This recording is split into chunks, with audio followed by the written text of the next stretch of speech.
This evening I want to bring some of the things from the epistle of Paul to Philippians, 4th chapter, 6th verse. ನಾನು ಈ ಸಂಜೆ ನಿಮ್ಮ ಮಧ್ಯದಲ್ಲಿ ಪೌಲನು ಫಿಲಿಪಿದವರಿಗೆ ಬರೆದ ಪತ್ರಿಕೆಯಿಂದ ಕೆಲವು ವಿಷಯಗಳನ್ನ ಮಾತನಾಡ್ಲಿಕ್ಕೆ ಇಷ್ಟಪಡ್ತೇನೆ. ಫಿಲಿಪಿದವರಿಗೆ ಬರೆದ ಪತ್ರಿಕೆ 4ನೇ ಅಧ್ಯಾಯ 6ನೇ ವಚನ. ಫಿಲಿಪಿದವರಿಗೆ ಬರೆದ ಪತ್ರಿಕೆ 4ನೇ ಅಧ್ಯಾಯ 6ನೇ ವಚನ. I will read it. Do not be anxious about anything, but in everything by prayer and supplication with thanksgiving, let your request be made known to God. ಯಾವ ಸಂಬಂಧವಾಗಿಯೂ ಚಿಂತೆ ಮಾಡದೆ ಸರ್ವ ವಿಷಯದಲ್ಲಿ ದೇವರ ಮುಂದೆ ಕೃತಜ್ಞತಾ ಸ್ತುತಿಯನ್ನು ಪ್ರಾರ್ಥನೆ ವಿಜ್ಞಾಪನೆಗಳನ್ನು ಮಾಡುತ್ತಾ ನಿಮಗೆ ಬೇಕಾದದ್ದನ್ನು ತಿಳಿಯಪಡಿಸಿರಿ. This is well known verse to all the believers. ಎಲ್ಲಾ ವಿಶ್ವಾಸಿಗಳಿಗೂ ಈ ಒಂದು ವಾಕ್ಯ ಬಹಳ ಪರಿಚಿತಿ ಇರುವಂತಹ ವಾಕ್ಯ. Countless number of times we read about this verse and we heard many messages. ನಾವು ಅನೇಕ ಸಾರಿ ಈ ವಾಕ್ಯಗಳನ್ನ ಓದಿದ್ದೇವೆ ಮತ್ತು ಈ ವಾಕ್ಯದ ಮೇಲೆ ಅನೇಕ ಸಂದರ್ಭದಲ್ಲಿ ನಾವು ಬೋಧನೆಗಳನ್ನ ಕೇಳಿದ್ದೇವೆ. But this evening I believe that God is going to speak to us in a special way through this verse. ಆದ್ರೆ ಈ ಸಂಜೆಯಲ್ಲಿ ದೇವರು ನಮ್ಮೊಟ್ಟಿಗೆ ಒಂದು ವಿಶೇಷವಾದ ರೀತಿಯಲ್ಲಿ ಈ ವಾಕ್ಯದ ಮುಖಾಂತರ ಮಾತಾಡುತ್ತಾನೆ ಎಂಬುದಾಗಿ ನಾನು ನಂಬುತ್ತೇನೆ. You know one thing, even well-known verses, they'll shine like anything at the time of trials and temptations, especially in this crucial period. ಈ ಇಂಥ ಸಮಯಗಳಲ್ಲಿ ಇಂಥ ಒಂದು ಕಠಿಣವಾದ ಪರಿಸ್ಥಿತಿಗಳಲ್ಲಿ ಇಂಥ ಬಹಳ ಪರಿಚಯವಿರುವಂತ ವಾಕ್ಯ ಅದು ಒಳೆಯುವಂತ ವಾಕ್ಯವಾಗಿ ನಾವು ಅನೇಕ ಸಂಕಟ ತೊಂದರೆಗಳಿಗೆ ಹಾದು ಹೋಗುತ್ತಿರುವಾಗ ವಿಶೇಷವಾದ ರೀತಿಯಲ್ಲಿ ಈ ವಾಕ್ಯಗಳು ನಮ್ಮನ್ನ ಬಲಪಡಿಸುತ್ತವೆ. This is my own experience when I was in the troubles, when my family was going through tests and trials and temptations. Though it is a well-known verse to me, it shined so much at the time of trouble. ಇದು ನನಗೆ ಸ್ವಂತ ಒಂದು ಅನುಭವ ಇರುವಂತದ್ದಾಗಿದೆ. ನಾನು ಅನೇಕ ಸಲ ತೊಂದರೆಗಳಿಗೆ ಒಳಪಟ್ಟಿರುವಾಗ ಮತ್ತು ನನ್ನ ಕುಟುಂಬವು ಕೂಡ ಅನೇಕ ಸಲ ತೊಂದರೆ ಸಂಕಟಗಳಿಗೆ ಹಾದು ಹೋಗುವಂತ ಸಮಯದಲ್ಲಿ ಈ ವಾಕ್ಯ ನನಗೆ ಬಹಳ ಪರಿಚಯವಿದ್ದರೂ ಕೂಡ ಈ ವಾಕ್ಯ ಅಂತ ಸಮಯಗಳಲ್ಲಿ ಒಂದು ಹೊಳೆಯುವಂತ ಹಾಗೆ ನನಗೆ ಆದರಣೆಯನ್ನ ಕೊಟ್ಟಂತ ವಾಕ್ಯ. The word of God says, be anxious for nothing. ದೇವರ ವಾಕ್ಯ ಹೇಳ್ತದೆ ಯಾವ ಸಂಬಂಧವಾಗಿಯೂ ಚಿಂತೆ ಮಾಡಬೇಡ ಎಂಬುದಾಗಿ. Be anxious for nothing is a commandment, not a suggestion. ಈ ಒಂದು ಆ ರೀತಿ ಯಾವ ಸಂಬಂಧವಾಗಿಯೂ ಚಿಂತೆ ಮಾಡಬೇಡ ಎಂಬುದಾಗಿ ಹೇಳುವಂತದ್ದು ಒಂದು ಆಜ್ಞೆ ಆಗಿದೆ, ಅದು ಬರೀ ಸಲಹೆ ಅಲ್ಲ. In the Bible there are no suggestions, all are commandments. ದೇವರ ವಾಕ್ಯದಲ್ಲಿ ನಾವು ನೋಡುವಾಗ ಸತ್ಯದಲ್ಲಿ ಯಾವುದು ಸಲಹೆಗಳ ರೂಪದಲ್ಲಿ ಕೊಡಲ್ಪಟ್ಟಿಲ್ಲ, ಎಲ್ಲಾ ವಾಕ್ಯಗಳು ಆಜ್ಞಾ ರೂಪವಾಗಿ ನಮಗೆ ಕೊಡಲ್ಪಟ್ಟಿದೆ. One man he asked Lord Jesus Christ, among all the commandments, which is the greatest commandment? ಒಬ್ಬ ಮನುಷ್ಯನು ಕರ್ತನಾದ ಯೇಸು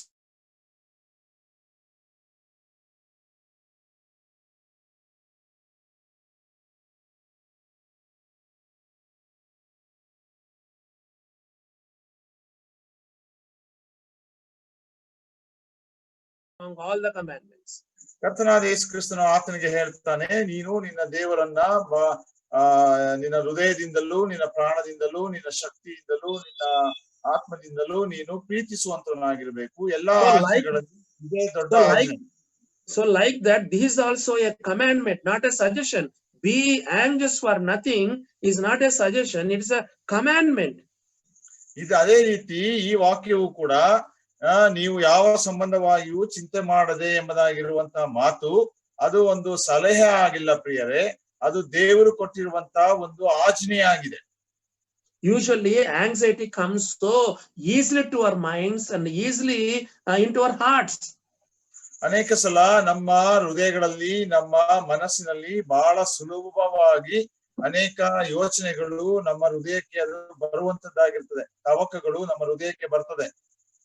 Usually, especially in this corona season, ವಿಶೇಷವಾಗಿ ಈ ಒಂದು ಕರೋನಾ ವೈರಾಣುವಿನ ಸಮಯದಲ್ಲಿ when we have no money in our hands, ಯಾವಾಗ ನಮ್ಮ ಕೈಯಲ್ಲಿ ಹಣವಿಲ್ಲವೋ, when the marriage delays, ಯಾವಾಗ ಮದುವೆ ತಡವಾಗ್ತದೋ, when we go through some tests and trials, ನಾವು ಅನೇಕ ಪರೀಕ್ಷೆಗಳಿಗೂ ಮತ್ತು ಶೋಧನೆಗಳಿಗೂ ಒಳಪಡುವಾಗ, when we face some health issues, ನಮ್ಮಲ್ಲಿ ಆರೋಗ್ಯದ ಕುರಿತು ಅನೇಕ ಪ್ರಶ್ನೆಗಳು ಬರುವಾಗ, when we go through some financial crisis, ಮತ್ತು ಆರ್ಥಿಕವಾಗಿ ಸಂಕಷ್ಟಕ್ಕೆ ಒಳಗಾಗುವಾಗ, like this many things can cause us anxiety. ಅದೇ ಈ ರೀತಿಯಲ್ಲಿ ಅನೇಕ ವಿಷಯಗಳು ನಮ್ಮಲ್ಲಿ ಒಂದು ತವಕವನ್ನ ಹುಟ್ಟಿಸಲಿಕ್ಕೆ ಸಾಧ್ಯತೆ ಉಂಟು. All of us know that New Testament is translated from Greek language. ನಮ್ಮೆಲ್ಲರಿಗೂ ಗೊತ್ತಿದೆ, ಹೊಸ ಒಡಂಬಡಿಕೆ ಅನ್ನುವಂಥದ್ದು ಗ್ರೀಕ್ ಭಾಷೆಯಿಂದ ಅದು ಭಾಷಾಂತರವಾಗಿದೆ. The meaning for anxiety or worriness is to be pulled in different directions.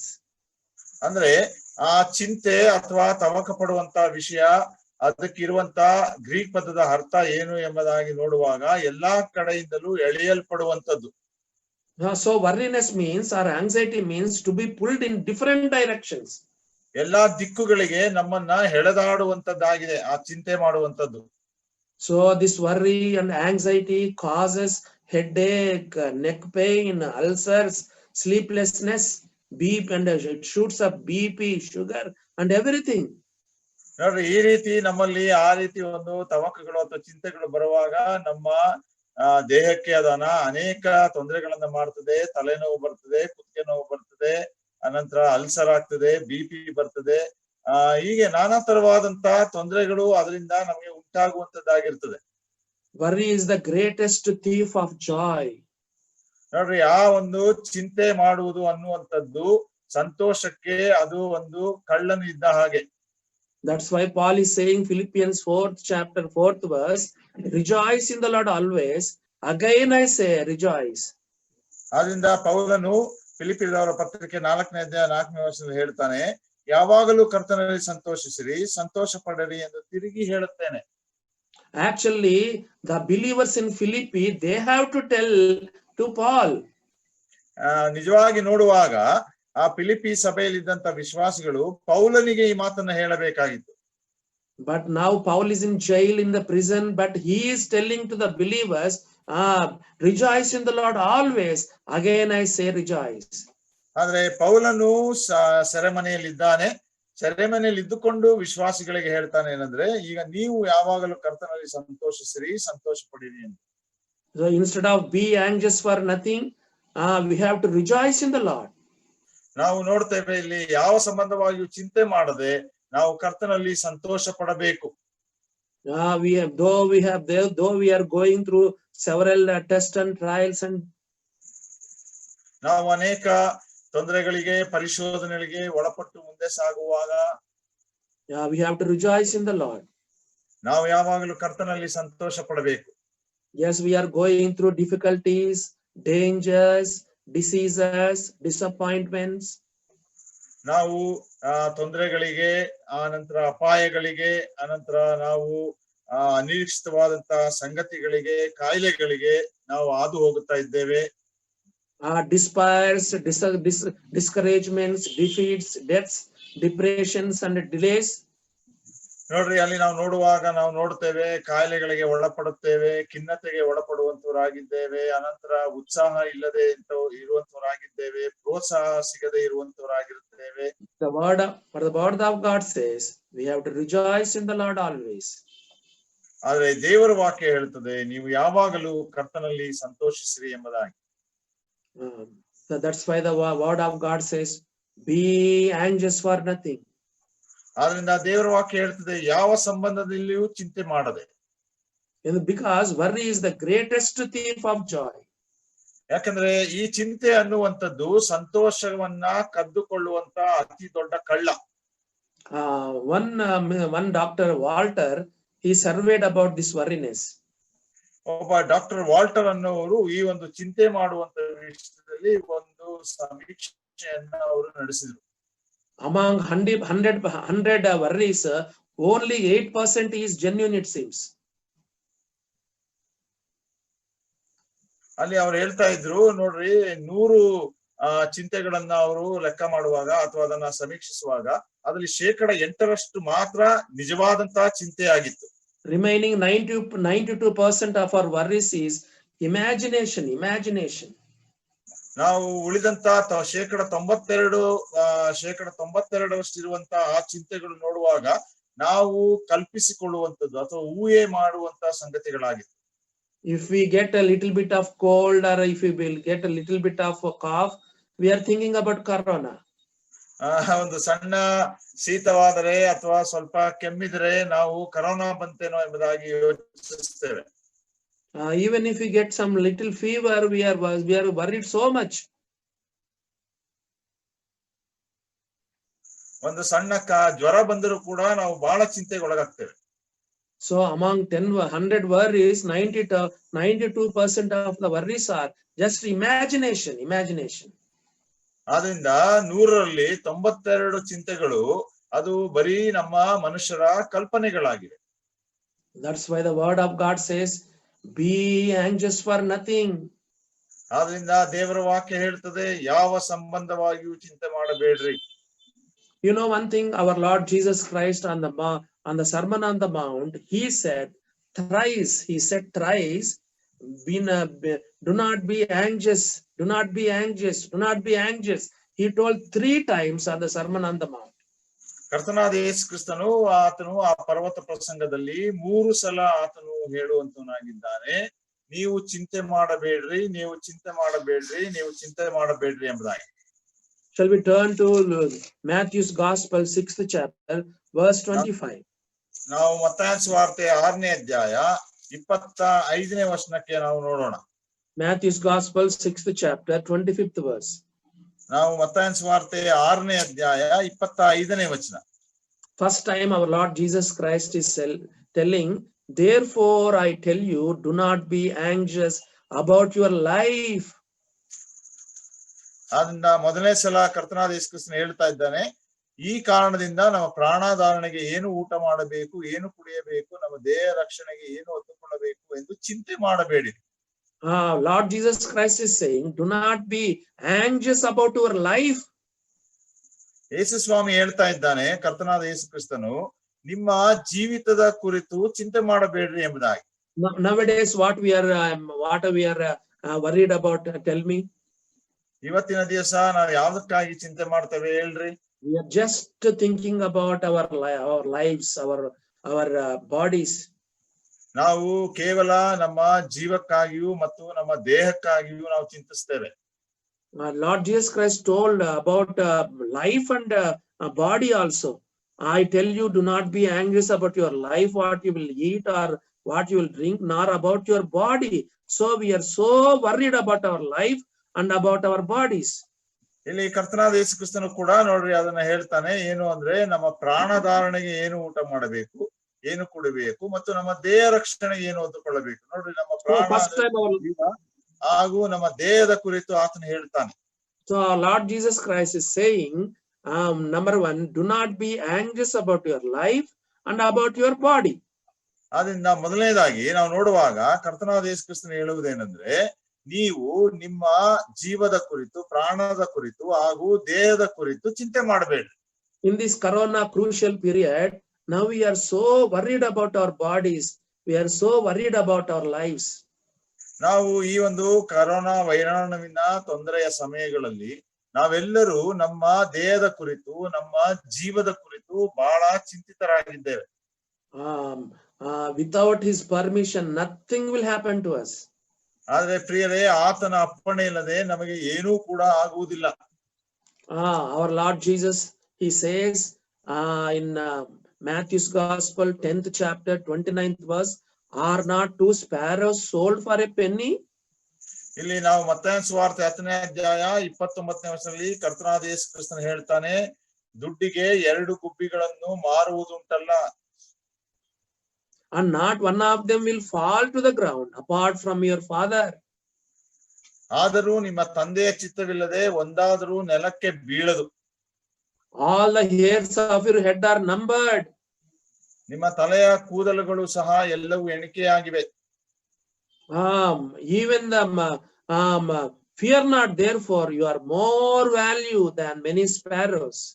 ಆದುದರಿಂದ ಹೆದರಬೇಡಿರಿ, ಬಹಳ ಗುಬ್ಬಿಗಳಿಗಿಂತ ನೀವು ಹೆಚ್ಚಿನವರು.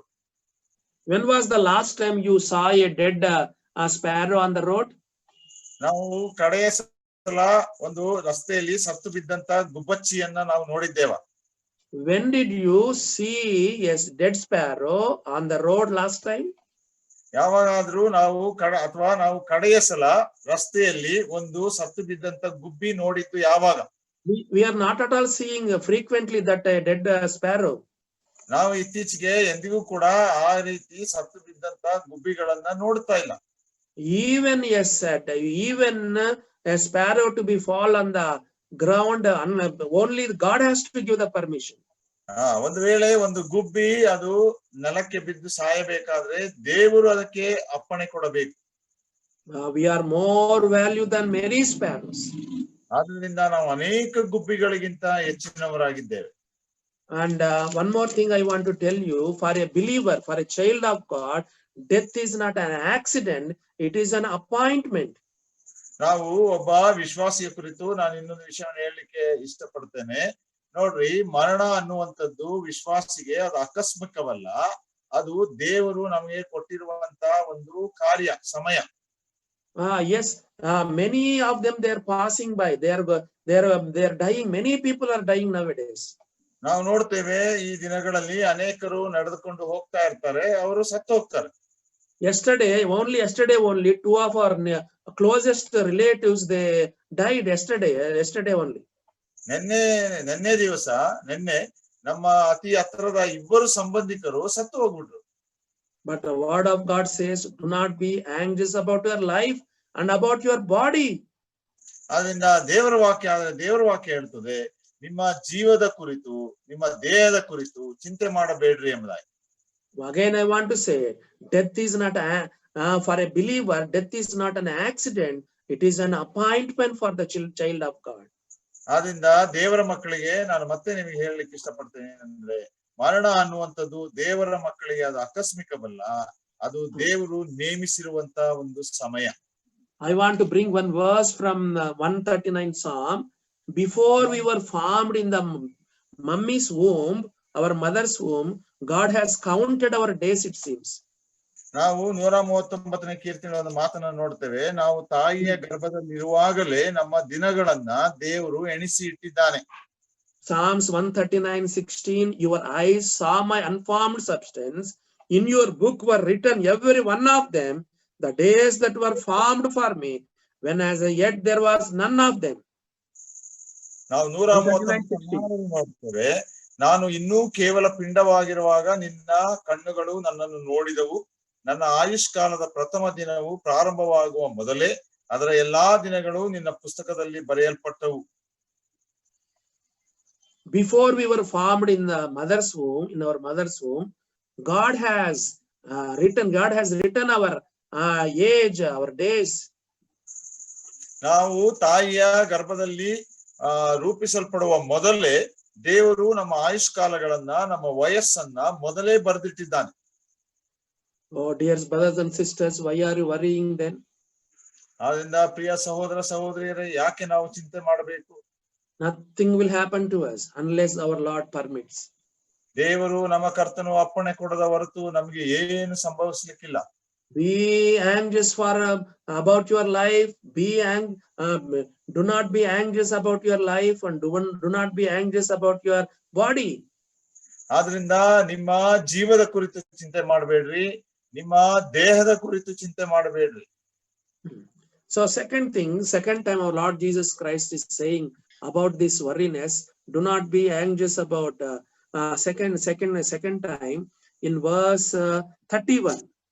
In verse 31, Matthew's Gospel, 6th chapter, verse 31. Therefore, do not be anxious, saying, what shall we eat, or what shall we drink, and what shall we wear?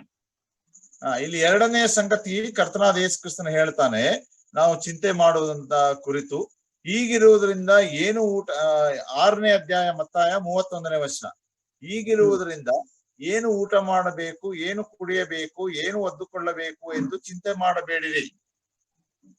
During this corona season, everything became very costly. ಈ ಒಂದು corona ಸಮಯಗಳಲ್ಲಿ ಎಲ್ಲವೂ ಕೂಡ ಬಹಳ ವೇಗವಾಗಿ ಹೋಗ್ತಾ ಇದೆ. No jobs, no salary. Even if they're giving salary, they are giving half salaries. And no business, no money in our hands, unable to pay the rents, unable to pay the fees. That is the situation nowadays. ಈ ಕರೋನಾದ ದಿನಗಳಲ್ಲಿ ನಾವು ನೋಡ್ತೇವೆ, ಕೆಲಸಗಳಿಲ್ಲ, ಸಂಬಳಗಳಿಲ್ಲ, ಬಿಸ್ನೆಸ್ಗಳಿಲ್ಲ, ಕೈಯಲ್ಲಿ ಹಣವಿಲ್ಲ, ಸಂಬಳ ಕೊಟ್ಟರು ಅರ್ಧ ಸಂಬಳವನ್ನ ಕೊಡುವಂತವರಾಗಿದ್ದಾರೆ. ಈ ರೀತಿಯಾದಂತ ಒಂದು ಪರಿಸ್ಥಿತಿ ಈ ದಿನಗಳಲ್ಲಿ ನಾವು ನೋಡ್ತಾ ಇದ್ದೇವೆ. Many children of God, they are so worried, they are so anxious about this. What shall we eat? What shall we drink? What shall we wear? ಅನಂತ ನಾವು ನೋಡುವಾಗ ಅನೇಕ ದೇವರ ಮಕ್ಕಳು ಇಂಥ ಸಮಯಗಳಲ್ಲಿ ಅವರು ಇದನ್ನ ಚಿಂತೆ ಮಾಡುವಂತವರಾಗಿ, ನಾನೇನು ಊಟ ಮಾಡಬೇಕು, ನಾನೇನು ಕುಡಿಯಬೇಕು, ನಾನೇನು ಒದ್ದುಕೊಳ್ಳಬೇಕು ಎಂಬುದಾಗಿ ಚಿಂತೆ ಮಾಡುತ್ತಾರೆ. Many children of God, they are unable to pay the rents. ಅನೇಕ ದೇವರ ಮಕ್ಕಳಿಗೆ ಮನೆ ಬಾಡಿಗೆ ಕಟ್ಟಲಿಕ್ಕೆ ಆಗ್ತಾ ಇಲ್ಲ. No provisions in the kitchen. ಮನೆಗಳಲ್ಲಿ ಅಥವಾ ಅಡುಗೆ ಮನೆಯಲ್ಲಿ ಯಾವ ಸಾಮಾನುಗಳು ಇಲ್ಲ. We are going through difficulties. ನಾವು ಬಹಳ ಕಷ್ಟ ತೊಂದರೆಗಳಿಗೆ ಒಳಪಟ್ಟು ಹೋಗುತ್ತಾ ಇದ್ದೇವೆ. But our Lord Jesus is saying, do not be anxious about what we eat, what we drink, what we wear. ಆದ್ರೆ ನಮ್ಮ ಕರ್ತನಾದ ಯೇಸು ಕ್ರಿಸ್ತನು ಹೇಳ್ತಾ ಇದ್ದಾನೆ, ಚಿಂತೆ ಮಾಡಬೇಡ್ರಿ, ಏನು ತಿನ್ನಬೇಕು, ಏನು ಕುಡಿಯಬೇಕು, ಏನು ಒದ್ದುಕೊಳ್ಳಬೇಕು ಎಂಬುದಾಗಿ ಚಿಂತೆ ಮಾಡಬೇಡ್ರಿ. We all know one verse from Philippians, same epistle, 4th chapter, 19th verse. My God shall supply all your needs according to his riches in glory in Christ Jesus. ನಾವು ಅದೇ ಫಿಲಿಪ್ಪಿ ಪತ್ರಿಕೆ 4ನೇ ಅಧ್ಯಾಯ 19ನೇ ವರ್ಷದಲ್ಲಿ ನಾವು ನೋಡ್ತೇವೆ, ನನ್ನ ದೇವರು ಆತನು ತನ್ನ ಪರಲೋಕದ ಐಶ್ವರ್ಯಕ್ಕೆ ತಕ್ಕ ಹಾಗೆ ಎಲ್ಲವನ್ನ ಆತನು ನಮಗೆ ಒದಗಿಸುವನು ಎಂಬುದಾಗಿ. So he'll meet all our needs. ಆತನು ನಮ್ಮ ಎಲ್ಲಾ ಕೊರತೆಗಳನ್ನ ಆತನು ತುಂಬಿಕೊಡುತ್ತಾನೆ. Not our luxuries, but our needs. ನಮ್ಮ ಸುಖ ಭೋಗಗಳಿಗಲ್ಲ, ನಮಗೆ ಏನು ಅವಶ್ಯಕತೆ ಇದೆಯೋ ಅದನ್ನ according to his riches in glory. ಅದು ಆ ಮಹಿಮೆಯಲ್ಲಿ ಅಥವಾ ಪರಲೋಕದ ಪ್ರಭಾವದ ಐಶ್ವರ್ಯಕ್ಕೆ ತಕ್ಕ ಹಾಗೆ. Not out of his riches, but according to his riches. ಆತನು ಇರುವಂತ ಒಂದು ಶ್ರೀಮಂತಿಕೆಯಿಂದ ಕೊಡೋದಿಲ್ಲ, ಐಶ್ವರ್ಯದಿಂದ ಕೊಡಲ್ಲ. Not out of his riches. Not out of his riches. ಐಶ್ವರ್ಯದೊಳಗಿಂದ ಕೊಡೋದಿಲ್ಲ, ಐಶ್ವರ್ಯದ ತಕ್ಕ ಹಾಗೆ ಕೊಡ್ತಾನೆ. According to his riches in glory. ಆದ್ರಿಂದ ಆತನು ತನ್ನ ಐಶ್ವರ್ಯಕ್ಕೆ ತಕ್ಕ ಹಾಗೆ God will meet all our needs, dear brothers and sisters. ಆದ್ರಿಂದ ಪ್ರಿಯ ಸಹೋದರ ಸಹೋದರಿಯರೇ, ನಮ್ಮ ಎಲ್ಲಾ ಅವಶ್ಯಕತೆಗಳನ್ನ ದೇವರು ಆತನು ತುಂಬಿಸಿಕೊಡುವಂತನಾಗಿದ್ದಾನೆ. Even second time our Lord Jesus Christ is saying, ಅದನ್ನ ಎರಡನೇ ಸಲ ಕರ್ತನಾದ ಯೇಸು ಕ್ರಿಸ್ತನು ಹೇಳ್ತಾ ಇದ್ದಾನೆ. Do not be anxious, saying, what shall we eat? What shall we drink? What shall we wear? ಆದ್ರಿಂದ ನೀವು, ನಾನು ಏನು ಊಟ ಮಾಡಲಿ, ನನ್ನ ದೇಹಕ್ಕೆ ಏನು ಕುಡಿಯಲಿ, ನನ್ನ ದೇಹಕ್ಕೆ ಏನು ಒದ್ದುಕೊಳ್ಳಲಿ ಎಂಬುದಾಗಿ ಚಿಂತೆ ಮಾಡಬೇಡ್ರಿ. Some of the poor believers, they're unable to buy the clothes. ಅನೇಕ ಬಡ ವಿಶ್ವಾಸಿಗಳು ಅವರು ಬಟ್ಟೆಯನ್ನು ಕೊಂಡುಕೊಳ್ಳಿಕ್ಕೆ ಆಗ್ತಾ ಇಲ್ಲ ಪ್ರಿಯ. Maybe you are wearing very, very old dresses. ಒಂದು ವೇಳೆ ನಾವು ಅನೇಕ ಹಳೆ ಬಟ್ಟೆಗಳನ್ನೇ ನಾವು ಹಾಕಿಕೊಳ್ಳುತ್ತಾ ಇದ್ದೇವೆ. Read 28th verse, read 28. And why are you anxious about your clothing? Consider the lilies of the field, how they grow. They neither toil nor spin. ಮತ್ತಾಯ 6:28 ಹೀಗೆ ಓದ್ತೇವೆ, ಇದಲ್ಲದೆ ನೀವು ಉಡುಪಿನ ವಿಷಯದಲ್ಲಿ ಚಿಂತೆ ಮಾಡುವುದೇಕೆ? ಅಡವಿಯ ಹೂಗಳು ಬೆಳೆಯುವ ರೀತಿಯನ್ನ ಯೋಚಿಸಿರಿ, ತಿಳಿಯಿರಿ, ಅವು ದುಡಿಯುವುದಿಲ್ಲ, ನೂಲುವುದಿಲ್ಲ. What about 29th verse? Even Solomon in all his glory was not arrayed like one of these little lilies.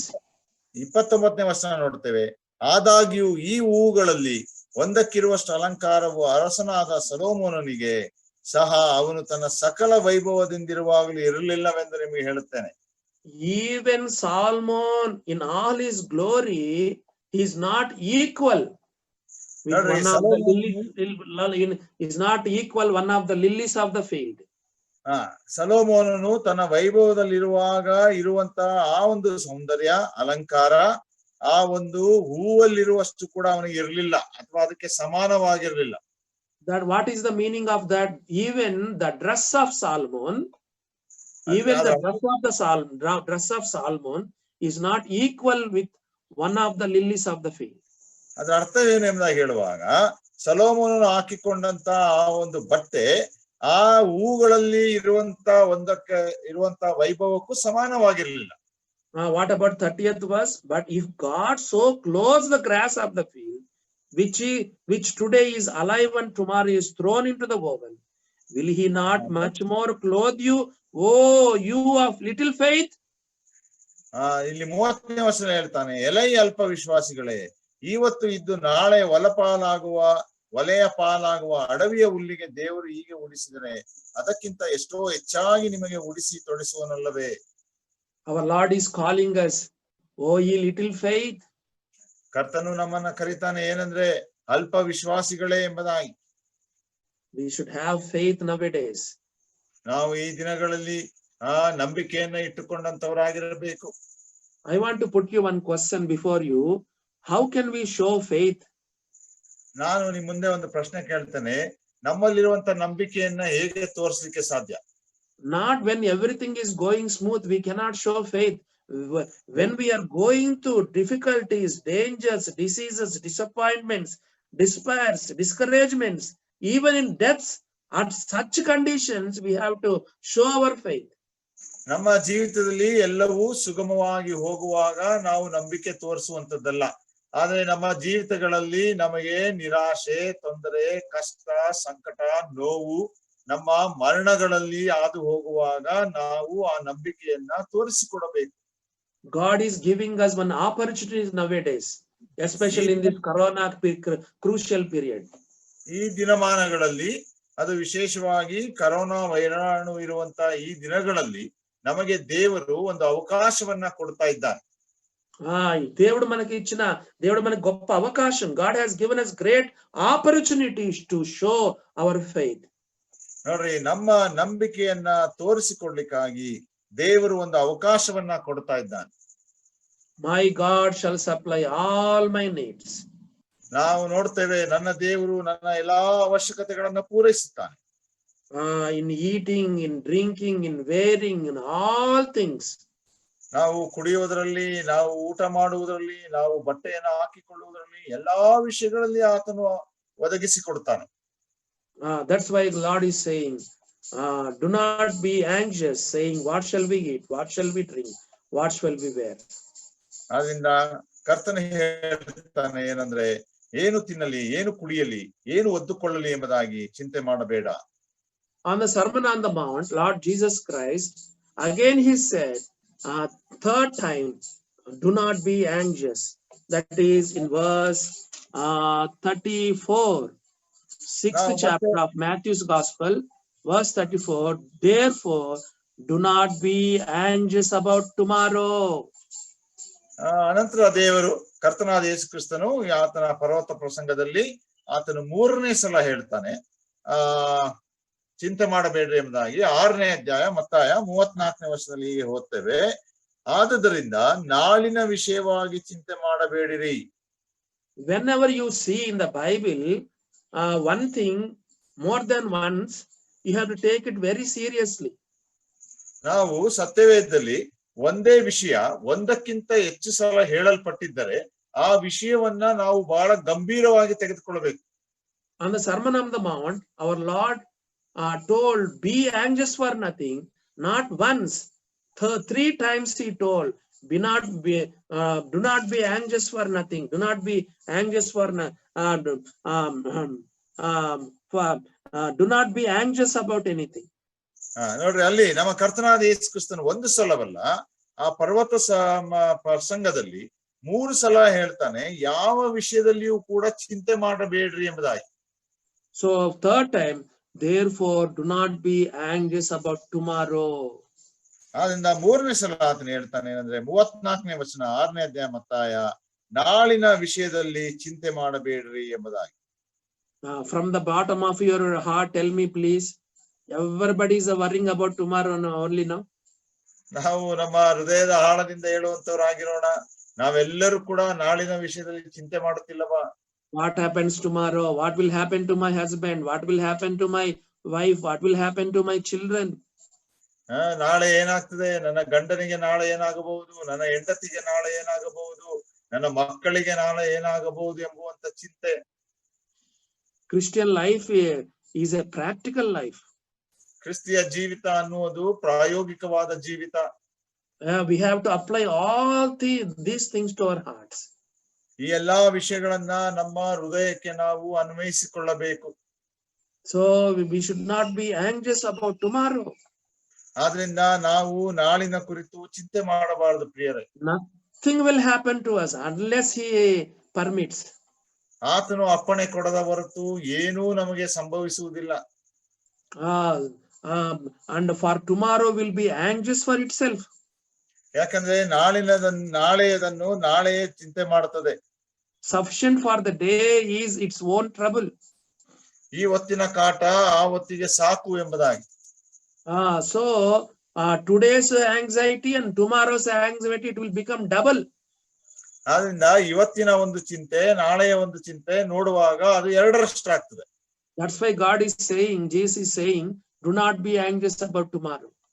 ಆದ್ರಿಂದ ಕರ್ತನಾದ ಯೇಸು ಕ್ರಿಸ್ತನು ಹೇಳ್ತಾನೆ, ನಾಳೆಯ ಕುರಿತು ಚಿಂತೆ ಮಾಡಬೇಡ್ರಿ ಎಂಬುದಾಗಿ.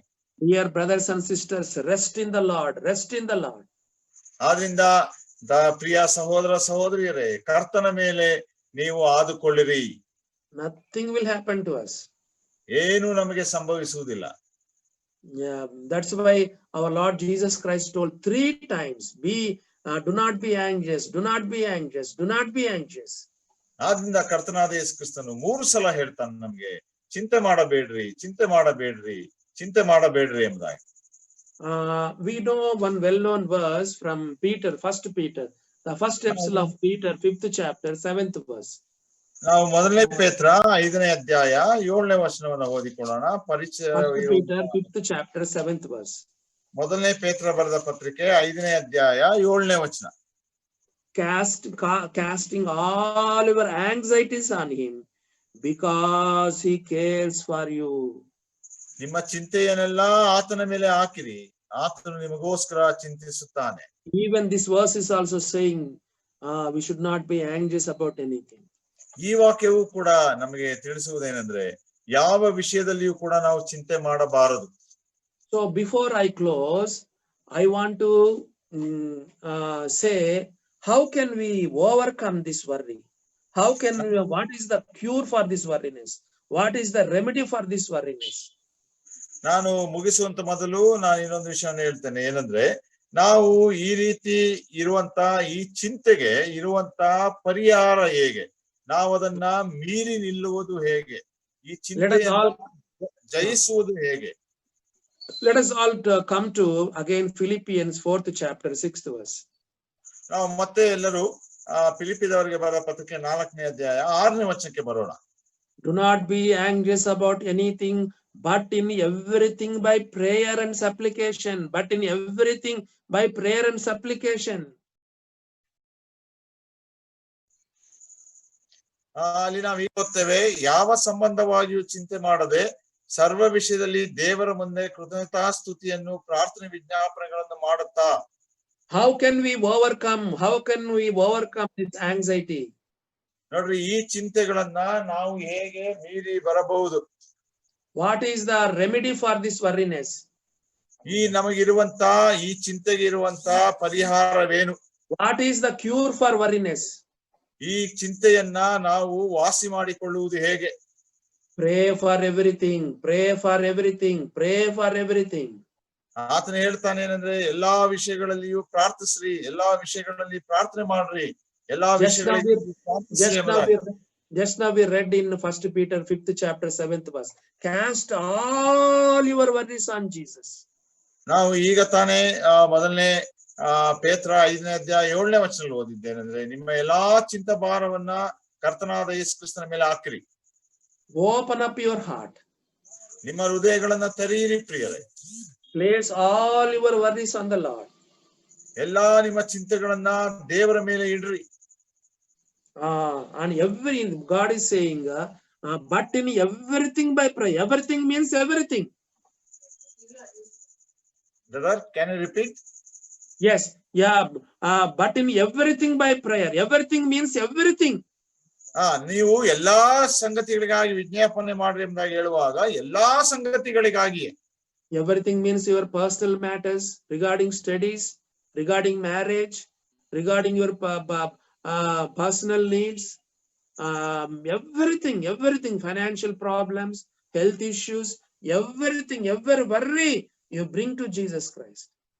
ಇಲ್ಲಿ ನಾವು ನೋಡುವಾಗ ಎಲ್ಲಾ ವಿಷಯಗಳಿಗಾಗಿ ಅಂತ ಹೇಳುವಾಗ ನಿಮ್ಮ ವೈಯಕ್ತಿಕ ಸಂಗತಿಗಳಿಗಾಗಿ, ನಿಮ್ಮ ಓದುವಂತ ವಿಷಯಕ್ಕಾಗಿ, ನಿಮ್ಮ ಮದುವೆಯ ವಿಷಯಕ್ಕಾಗಿ, ನಿಮ್ಮ ಕೆಲಸದ ವಿಷಯಕ್ಕಾಗಿ, ನಿಮ್ಮ ದುಡಿಮೆಯ ವಿಷಯಕ್ಕಾಗಿ, ಎಲ್ಲಾ ವಿಷಯಗಳಿಗಾಗಿ ಎಲ್ಲ ವಿಷಯವನ್ನ ನಾವು ದೇವರ ಮುಂದೆ ಹೇಳಬಹುದು. Yes, praying for everything, praying for everything is the cure for worriness.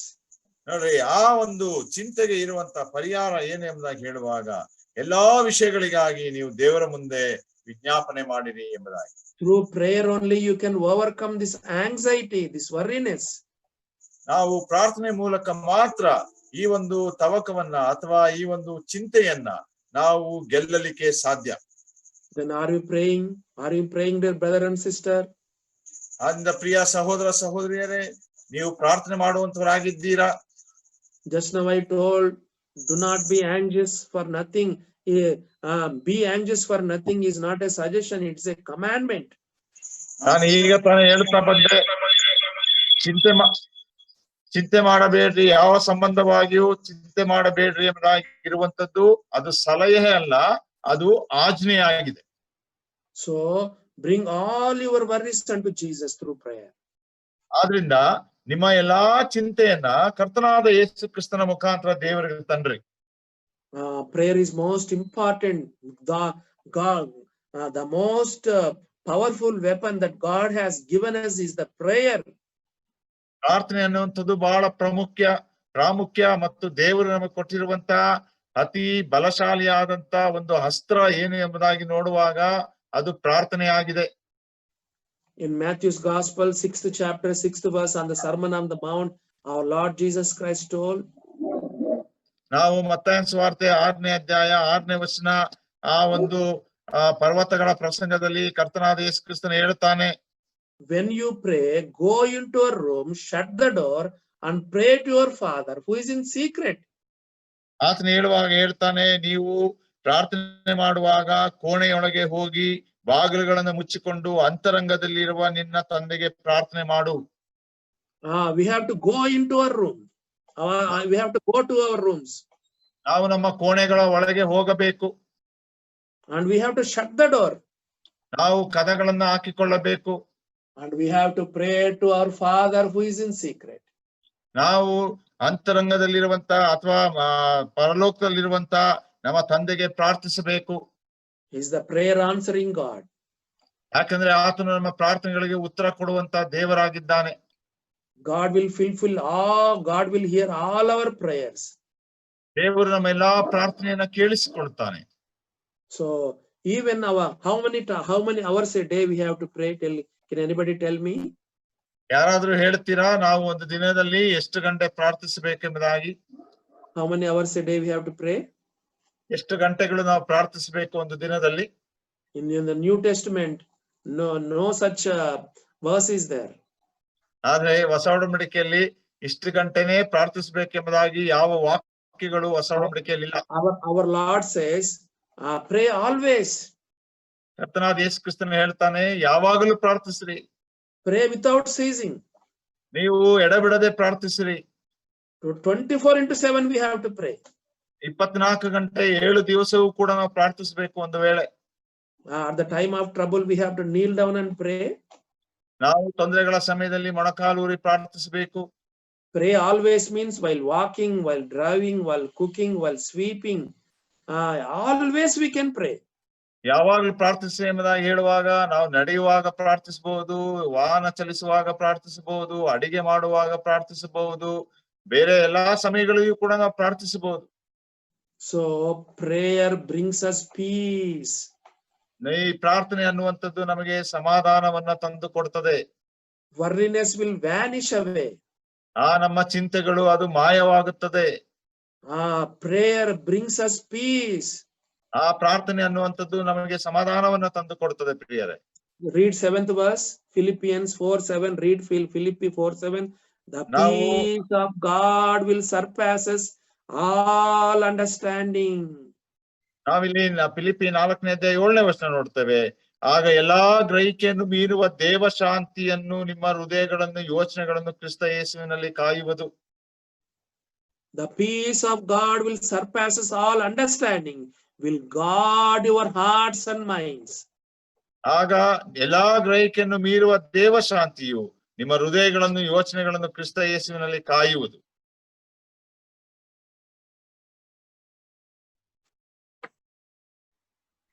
I want to bring one example from the Bible regarding Daniel. ನಾನು ಸತ್ಯವೇದದಿಂದ ದಾನಿಯೇಲನ ಒಂದು ಉದಾಹರಣೆಯನ್ನ ಹೇಳಲಿಕ್ಕೆ ಇಷ್ಟಪಡ್ತೇನೆ. He was in the lion's den, but his heart is full of peace. ನಾವು ಆತನು ಸಿಂಹದ ಗವಿಯಲ್ಲಿರುವಂತದ್ದನ್ನ ನೋಡ್ತೇವೆ, ಆದ್ರೆ ಆತನ ಹೃದಯದಲ್ಲಿ ಸಮಾಧಾನ ತುಂಬಿಕೊಂಡಿತ್ತು.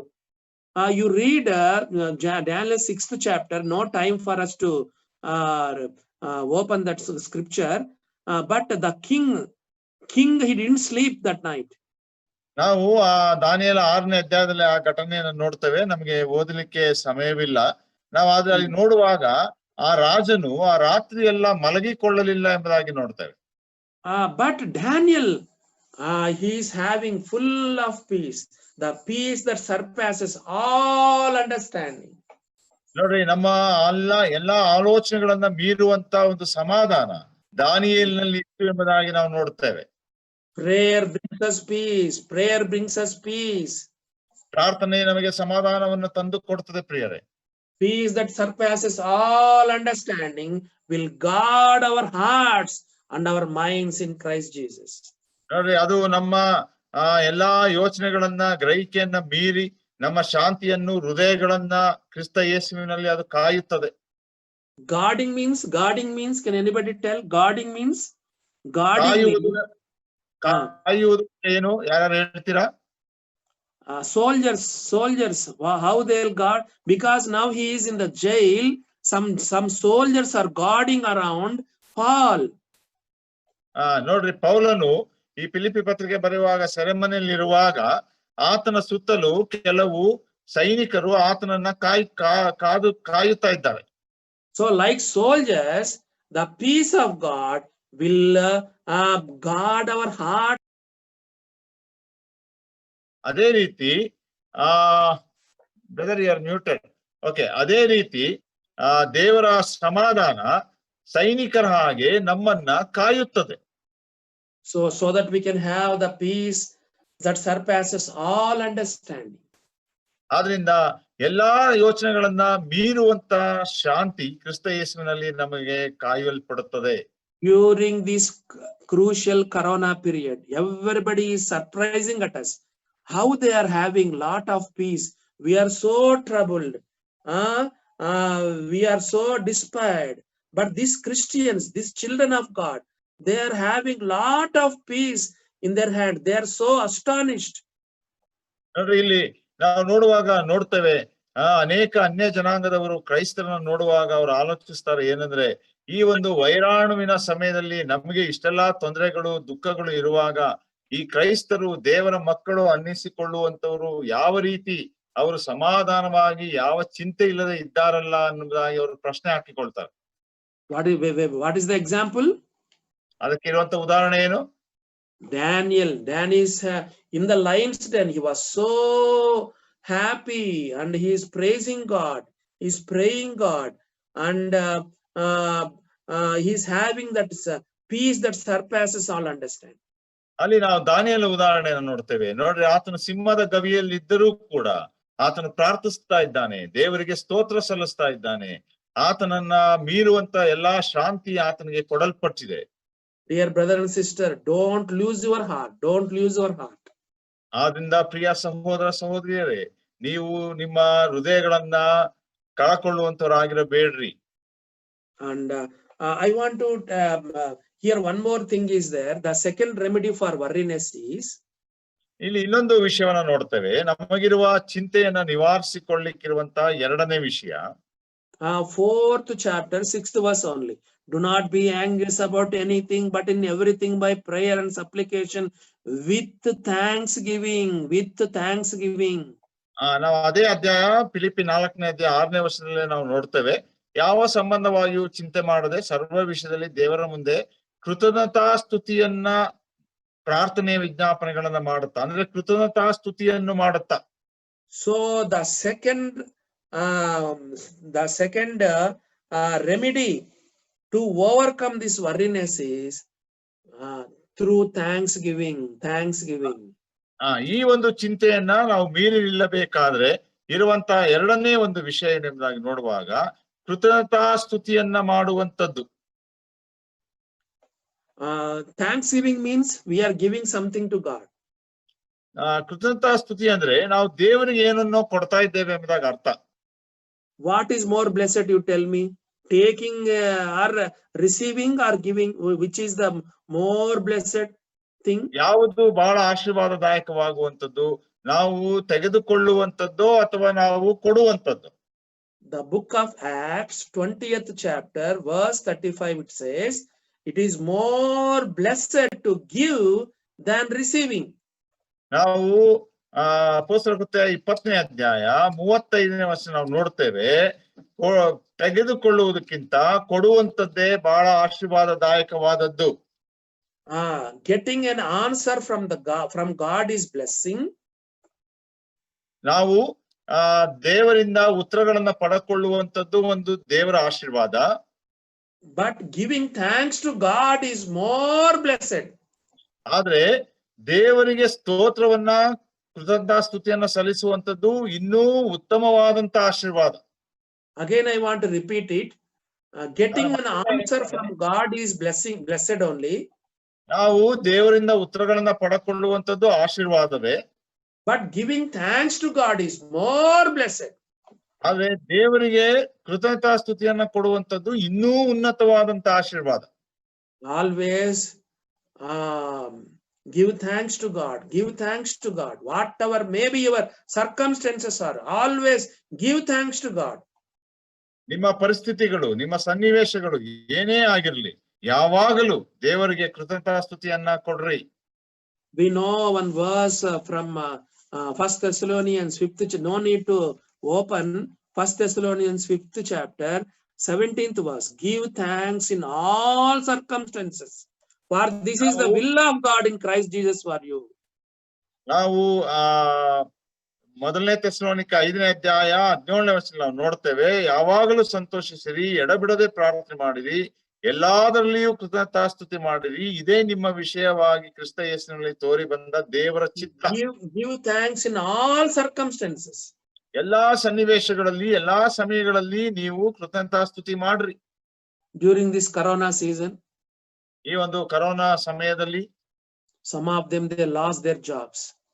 ಅನೇಕರು ತಮ್ಮ ಕೆಲಸಗಳನ್ನ ಕಳ್ಕೊಂಡಿದ್ದಾರೆ. Some of them they are not getting their salaries, only half salaries.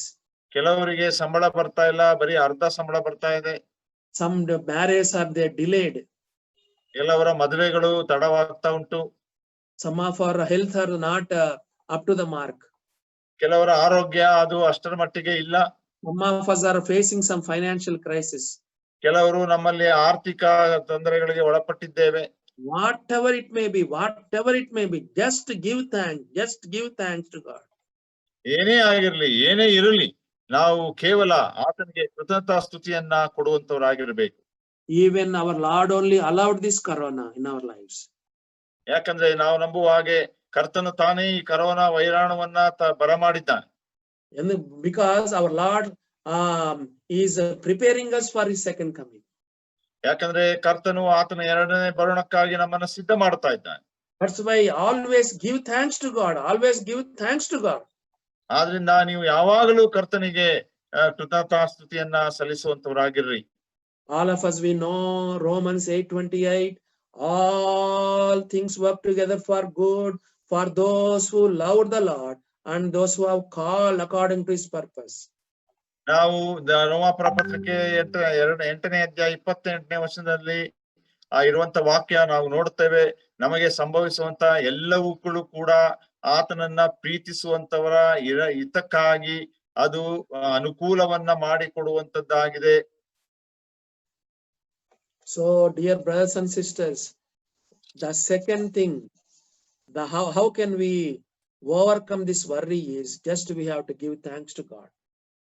ಆದ್ರಿಂದ ಪ್ರಿಯ ಸಹೋದರ ಸಹೋದರಿಯರೇ, ಈ ಒಂದು ಚಿಂತೆಯನ್ನ ನಾವು ಹೇಗೆ ಮೀರಿ ನಿಲ್ಲಬಹುದೆಂಬುದಾಗಿ ಹೇಳುವಾಗ ನೀವು ಬರೀ ಆತನಿಗೆ ಕೃತಜ್ಞತಾ ಸ್ತುತಿ ಸ್ತೋತ್ರ ಸಲ್ಲಿಸಿದ್ರೆ ಸಾಕು. Ephesians 5:19. ನಾವು ಎಫೆಸ ಪತ್ರಿಕೆ 5ನೇ ಅಧ್ಯಾಯ 19ನೇ ವಚನ ಹೀಗೆ ಓದ್ತೇವೆ. 5:20 Ephesians 5:20. ಎಫೆಸ 5ನೇ ಅಧ್ಯಾಯ 20ನೇ ವಚನ ಹೀಗೆ ಓದ್ತೇವೆ. Give thanks always at all times. ಯಾವಾಗಲೂ ಎಲ್ಲಾ ಕಾರ್ಯಗಳಿಗೋಸ್ಕರ ನಮ್ಮ ಕರ್ತನಾದ ಯೇಸು ಕ್ರಿಸ್ತನ ಹೆಸರಲ್ಲಿ ಸ್ತೋತ್ರ ಮಾಡಿ. See how much good it is, this verse. ನೋಡ್ರಿ, ಈ ವಾಕ್ಯ ಎಷ್ಟು ಒಳ್ಳೆಯದಾಗಿದೆ. Give thanks always and at all times. ಅದ್ ಹೇಳ್ತದೆ ವಾಕ್ಯ, ಯಾವಾಗಲೂ ಎಲ್ಲಾ ಕಾರ್ಯಗಳಿಗೋಸ್ಕರ ಆತನಿಗೆ ಸ್ತೋತ್ರ ಮಾಡಿರಿ. Give thanks in all things. ಎಲ್ಲಾ ವಿಷಯಗಳಲ್ಲಿ ಕಾರ್ಯಗಳಲ್ಲಿ ಆತನಿಗೆ ಸ್ತೋತ್ರ ಮಾಡ್ರಿ. At all times. ಎಲ್ಲಾ ಸಮಯಗಳಲ್ಲಿ. Even in this corona situation also, just we have to praise God. ಈ ಕರೋನಾ ಪರಿಸ್ಥಿತಿಗಳಲ್ಲಿ ನಾವು ಮಾಡಬೇಕಾದ್ರೆ ಕೇವಲ ಆತನಿಗೆ ಸ್ತೋತ್ರವನ್ನ ಕೊಡಬೇಕು. No grumbling, no murmuring, no complaining. ನಾವು ಗುಣಗುಟ್ಟುವಂಥದ್ದು ಬೇಡ, ನಾವು ಯಾವುದೇ ಫಿರ್ಯಾದಿಯನ್ನ ಹೇಳುವಂಥದ್ದು ಬೇಡ. Just give thanks, just give thanks, just give thanks. ಬೇರೆ ಕೇವಲ ಆತನಿಗೆ ಸ್ತೋತ್ರ ಸಲ್ಲಿಸ್ರಿ, ಆತನಿಗೆ ಸ್ತೋತ್ರವನ್ನ ಸಲ್ಲಿಸುವಂತವರಾಗಿರ್ರಿ. All things work together for your good. ಯಾಕಂದ್ರೆ ಎಲ್ಲಾ ಕಾರ್ಯಗಳು ನಿಮ್ಮ ಹಿತಕ್ಕಾಗಿ ಅನುಕೂಲವಾಗ್ತದೆ. Whatever may be your situations are, whatever may be your circumstances are, just give thanks. ಯಾವುದೇ ಪರಿಸ್ಥಿತಿಗಳು ನಿಮಗೆ ಇರಲಿ, ಯಾವುದೇ ಸನ್ನಿವೇಶಗಳು ನಿಮಗೆ ಇರಲಿ, ನೀವು ಕೇವಲ ಆತನಿಗೆ ಸ್ತೋತ್ರಗಳನ್ನ ಸಲ್ಲಿಸುವಂತವರಾಗಿರಿ. No murmuring, no grumbling, no complaining. ನಾವು ಯಾವುದು ಗುಣಗುಟ್ಟುವಂತವರಾಗಿರಬಾರ್ದು, ನಾವು ಸಿಡಿಮಿಡಿಗೊಳ್ಳುವಂತವರಾಗಿರಬಾರ್ದು, ನಾವು ಯಾವುದೇ ಫಿರ್ಯಾದಿಗಳನ್ನ ಹೇಳುವಂತವರಾಗಿರಬಾರ್ದು. Ephesians 5:20, give thanks for all things at all times. ಆದ್ರಿಂದ ಎಫೆಸ 5:20 ಓದಿದ ಹಾಗೆ ಯಾವಾಗಲೂ ಎಲ್ಲಾ ಕಾರ್ಯಗಳಿಗೋಸ್ಕರ ನಮ್ಮ ಕರ್ತನಾದ ಯೇಸು ಕ್ರಿಸ್ತನ ಹೆಸರಲ್ಲಿ ತಂದೆಯಾದ ದೇವರಿಗೆ ಸ್ತೋತ್ರ ಮಾಡಿರಿ ಎಂಬುದಾಗಿ. Ephesians 5:18, everybody read that. Ephesians 5:18, last verse. Be filled with the Holy Spirit. ಎಫೆಸ ಪತ್ರಿಕೆ 5ನೇ ಅಧ್ಯಾಯ 18ನೇ ವಚನ ಎಲ್ಲರೂ ತಾವೇ ಓದ್ಕೊಳ್ರಿ. ಏನಂದ್ರೆ, ಪವಿತ್ರಾತ್ಮ ಭರಿತರಾಗಿರ್ರಿ. Be filled with the Holy Spirit. ಆದ್ರೆ ಪವಿತ್ರಾತ್ಮ ಭರಿತರಾಗಿರ್ರಿ. I want to tell you one thing here. ನಾನು ಇಲ್ಲಿ ಒಂದು ವಿಷಯವನ್ನು ಹೇಳಲಿಕ್ಕೆ ಇಷ್ಟಪಡ್ತೇನೆ. One of the mark of being filled with the Holy Spirit is giving thanks at all times for everything. ನೋಡ್ರಿ, ನಾವು ಪವಿತ್ರಾತ್ಮ ಭರಿತರಾಗಿದ್ದೇವೆ ಎಂಬುದಾಗಿರುವಂತ ಗುರುತು ಏನಂದ್ರೆ, ನಾವು ಯಾವಾಗಲೂ ಎಲ್ಲಾ ವಿಷಯಗಳಿಗಾಗಿ ಕರ್ತನಿಗೆ ಸ್ತೋತ್ರವನ್ನ ಸಲ್ಲಿಸುವಂತವರಾಗಿರಬೇಕು. Once again I want to tell you, one of the marks for being filled with the Holy Spirit is giving thanks for all things at all times. ಒಂದು ಮತ್ತೊಮ್ಮೆ ನಾನು ನಿಮ್ಗೆ ಹೇಳಲಿಕ್ಕೆ ಇಷ್ಟಪಡ್ತೇನೆ, ನಾವು ಪವಿತ್ರಾತ್ಮ ಭರಿತರಾಗಿದ್ದೇವೆ ಎಂಬುದಕ್ಕೆ ಇರುವಂತ ಗುರುತು ಏನಂದ್ರೆ, ಯಾವಾಗಲೂ ಎಲ್ಲಾ ವಿಷಯಗಳಲ್ಲಿ ಕರ್ತನಿಗೆ ಸ್ತೋತ್ರವನ್ನ ಕೊಡುವಂತದ್ದು. When we pray, always will give many requests to the Lord, but no thanksgiving. ನಾವು ಅನೇಕ ಸಲ ಪ್ರಾರ್ಥಿಸುವಾಗ ದೇವರ ಮುಂದೆ ಬರೀ ವಿಜ್ಞಾಪನೆಗಳನ್ನ ಮಾಡುತ್ತೇವೆ, ಆದ್ರೆ ಕೃತಜ್ಞತಾ ಸ್ತುತಿಯನ್ನ ಸಲ್ಲಿಸುವುದಿಲ್ಲ. When our Lord Jesus Christ healed 10 lepers, only one came back. just to thank the Lord. ನಮ್ಮ ಕರ್ತನಾದ ಯೇಸು ಕ್ರಿಸ್ತನು 10 ಕುಷ್ಠರೋಗಿಗಳನ್ನು ವಾಸಿ ಮಾಡಿದಾಗ ಕೇವಲ ಒಬ್ಬನು ಮಾತ್ರ ಕರ್ತನಾದ ಯೇಸು ಕ್ರಿಸ್ತನಿಗೆ ವಂದನೆ ಸಲ್ಲಿಸಲಿಕ್ಕಾಗಿ ವಾಪಸ್ಸು ಬಂದ. You know one thing, even our Lord Jesus Christ is also expecting our thanks. ನಾವು ಒಂದು ವಿಷಯವನ್ನ ತಿಳ್ಕೊಳ್ಬೇಕು ಪ್ರಿಯರೇ, ನಮ್ಮ ಕರ್ತನಾದ ಯೇಸು ಕ್ರಿಸ್ತನು ಕೂಡ ನಮ್ಮಿಂದ ಆ ಕೃತಜ್ಞತಾ ಸ್ತುತಿ ಸ್ತೋತ್ರಗಳನ್ನ ನಿರೀಕ್ಷಿಸ್ತಾ ಇದ್ದಾನೆ. Were not 10 cleansed? Where are the 9? ಆತನ ಪ್ರಶ್ನೆ ಕೇಳ್ತಾನೆ, 10 ಮಂದಿ ವಾಸಿ ಹೊಂದಿದರಲ್ಲ, ಆ ಬಾಕಿ 9 ಜನರು ಎಲ್ಲಿದ್ದಾರೆ ಎಂಬುದಾಗಿ. Among 10 lepers, only one came back, and only one he gave thanks to our Lord. ನಾವು ನೋಡ್ತೇವೆ, ಆ 10 ಕುಷ್ಠರೋಗಿಗಳಲ್ಲಿ ವಾಸಿಯಾದವರಲ್ಲಿ ಒಬ್ಬನು ಮಾತ್ರ ವಾಪಸ್ಸು ಬಂದು ಕರ್ತನಾದ ಯೇಸು ಕ್ರಿಸ್ತನಿಗೆ ಆತನು ಸ್ತೋತ್ರ ಸಲ್ಲಿಸ್ತಾನೆ. While asking for healing, he shouted, "Oh son of David, have mercy on me." On us, they shouted for healing. ನಾವು ನೋಡ್ತೇವೆ, ಅವರು 10 ಜನರು ಬಂದು ಕರ್ತನಾದ ಯೇಸು ಕ್ರಿಸ್ತನಲ್ಲಿ ವಾಸಿಯಾಗುವಂತೆ ಬೇಡಿಕೊಳ್ಳುವಾಗ ಅವರು ಹೇಳಿದ್ದೇನೆಂದ್ರೆ, ದಾವೀದನ ಕುಮಾರನೇ, ನಮ್ಮ ಮೇಲೆ ಕರುಣೆ ಇಡು ಎಂಬುದಾಗಿ ಅವರು ಕೂಗಿದರು. But even while giving thanks also, this one man, he with a loud voice, he thanked the Lord. ಆದ್ರೆ ಈ ಒಬ್ಬ ಮನುಷ್ಯನು ವಾಪಸ್ಸು ಬಂದಾಗ ಅವನು ಕ್ರಿಸ್ತನಿಗೆ ಸ್ತೋತ್ರ ಸಲ್ಲಿಸುವಾಗ ಆತನ ಕೈಗಳನ್ನೆತ್ತಿ ಜೋರು ಶಬ್ದದಿಂದ ಆತನು ಏನಿದ್ದೇನೆಂದ್ರೆ, ಸ್ತೋತ್ರ ಸಲ್ಲಿಸ್ತೇನೆ. While praying they prayed with loud voice, and even this one man, while he was giving thanksgiving, he shouted and he praised God with loud voice. ನೋಡಿ, ನಾವು ನೋಡ್ತೇವೆ, ವಾಸಿ ಮಾಡು ಎಂಬುದಾಗಿ ಪ್ರಾರ್ಥಿಸುವಾಗ ದೊಡ್ಡ ಜೋರಾಗಿ ಕೂಗುತ್ತಾ ಕೇಳಿಕೊಂಡರು. ಆದ್ರೆ ಈ ಒಬ್ಬನೇ ಮನುಷ್ಯನೂ ಕೂಡ ಅದೇ ರೀತಿ ಬಂದು ವಾಸಿ ಆದದಕ್ಕಾಗಿ ಸ್ತೋತ್ರ ಸಲ್ಲಿಸುವಾಗ ಜೋರಾಗಿ ಆತನು ಸ್ತೋತ್ರ ಸಲ್ಲಿಸ್ತಾನೆ.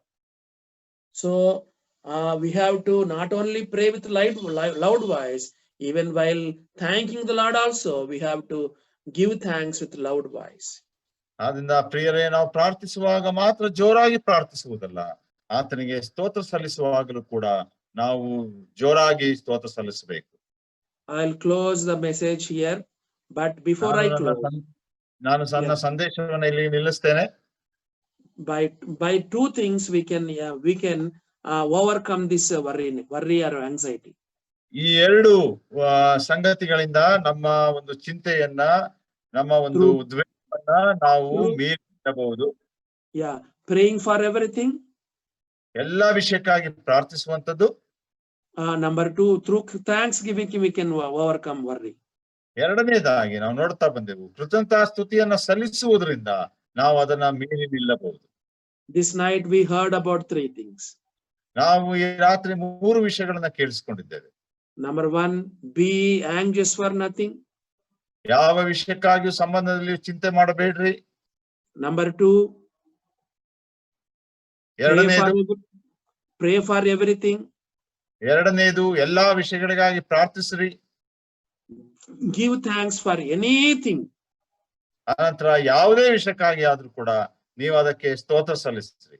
Again I am saying 3 things we heard tonight. ನಾನು ಮತ್ತೆ ಹೇಳ್ತಾ ಇದ್ದೇನೆ, 3 ವಿಷಯಗಳನ್ನ ಕೇಳಿಸಿಕೊಂಡೆವು. Number 1, be anxious for nothing. ಯಾವ ಸಂಬಂಧವಾಗಿಯೂ ಚಿಂತೆ ಮಾಡಬೇಡ್ರಿ. Number 2, pray for everything. ಎಲ್ಲಾ ವಿಷಯಕ್ಕಾಗಿ ನೀವು ಸ್ತೋತ್ರ ಪ್ರಾರ್ಥಿಸ್ರಿ. Number 3, give thanks for anything. ಮೂರನೇದಾಗಿ ಯಾವುದೇ ವಿಷಯವಿರಲಿ ದೇವರಿಗೆ ಕೃತಜ್ಞತಾ ಸ್ತುತಿ ಸಲ್ಲಿಸ್ರಿ. May our good Lord bless these thoughts for our edification. ನಮ್ಮ ದೇವರು ನಮಗೆ ಈ ಆಲೋಚನೆಗಳನ್ನ ನಮ್ಮ ಒಂದು ಜ್ಞಾನಾಭಿವೃದ್ಧಿಗಾಗಿ ಆಶೀರ್ವದಿಸಲಿ. ಪ್ರಿಯರೇ, Good evening to everybody. ಎಲ್ಲರಿಗೂ ಶುಭ ಸಂಜೆ.